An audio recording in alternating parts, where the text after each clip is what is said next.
안녕하십니까, 동술사입니다. 오늘은 암반의 주제를 넘어가서 암반의 중분류에 대해서 말씀드리겠습니다. 저는 암반을 암, 시, 파, 강, 분, 사로 외웠는데, 암은 암반의 성질, 가장 대표적으로 암석과 암반의 차이점, 이제 불연속면이 없고 있는 그런 차이점으로 이해를 하고 공부를 시작했고, 그리고 암반의 거동 영향 요소가 무엇이냐, 이 응력과 변형 관계, 시간 의존성, 초기 응력, 이제 굴착하기 전에 이제 초기 응력, 그리고 불연속면, 이 네 가지가 암반 거동에 가장 큰 영향을 미친다라는 것을 이해를 하고 기술사 답안을 적으시면은 암반과 관련된 모르는 문제가 나와도 좀 그럴싸하게 쓸 수 있다라는 점을 알고 이 네 가지를 먼저 이해하시고 공부하시면 좋을 것 같습니다. 시 같은 경우는 암반의 시험입니다. 암반의 시험으로는 가장 대표적으로 알고 계시는 슈미트 해머 시험, 그리고 암반의 일축, 압축 강도 시험, 그리고 인장 시험, 그리고 이제 임의의 면을 확인할 수 있는 점화중 시험, 그리고 마찰각을 보는 틸트 시험. 이제 대표적으로 종류를 먼저 외우시고 그 다음에 각가지 특징을 파악하면서 공부를 해주시면 좋을 것 같습니다. 그리고 암반의 파괴 기준입니다. 파괴 기준으로는 흙 같은 경우는 모아쿨롱을 가장 대표적으로 사용하고 거의 대부분의 이론을 이제 모아쿨롱으로 확인을 하는데, 암반 같은 경우는 가장 대표적으로는 후크 브라운이라는 이제 파괴 기준에 대한 시험을 사용한다라고 이해를 해주시면 좋겠습니다.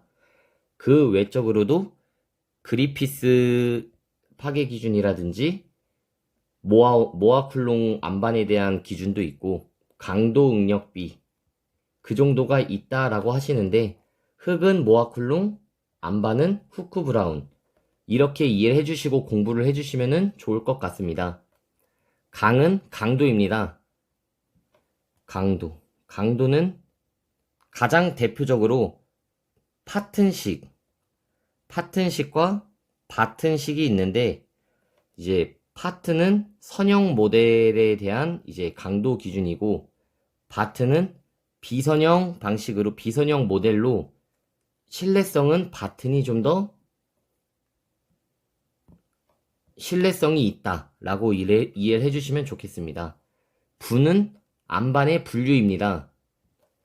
암반의 분류로는 이제 가장 대표적으로 RMR 분류법, 그리고 Q 분류법이 있고, 터널 공사라든지 이제 특정 암반에 대한 분류에서 어떤 방식이 좀 더 수월할 수 있다라는 부분을 특징을 비교를 해주시면 좋겠고, 이 두 가지의 장점을 고려했던 이제 RMI 분류 방법이 있다라고는 하는데, 이제 아무래도 실무적으로는 AMLR이랑 Q 분류 시스템을 가장 많이 사용하다 보니까 이것에 대한 특징을 우선적으로 공부를 해주시면 좋겠습니다.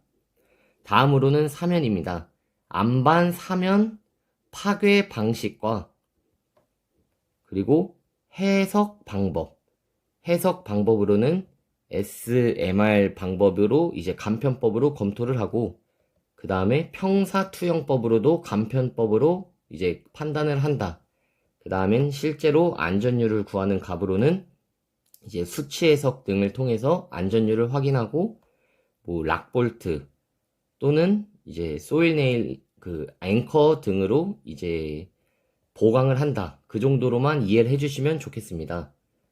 암반의 중분류에 대해서 말씀을 드렸고, 공부를 할 때 언제나 이 중분류부터 외워주신 다음에 하나하나 상상을 해나가시면서 공부를 해나가시는 것이 기술사 답안을 좀 원활하게 적기에는 좀 더 효율적이다라는 부분을 말씀드리고, 오늘은 여기까지만 하도록 하겠습니다. 시청해주셔서 감사합니다.